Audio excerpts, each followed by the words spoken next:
And here's I will show you how to take live photos on your iPhone.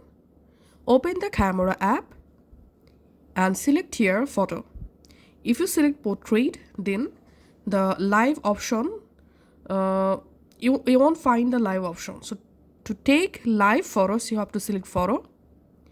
And in here, at the top right corner of your camera screen, you find this live option. Just tap on that to enable live. Now you can go ahead and capture live photos just like so. Now let's open our Photos app.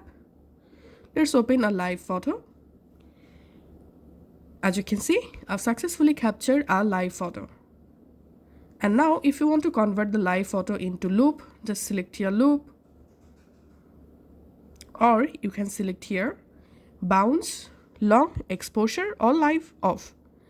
That's how you can do it. Thanks for watching.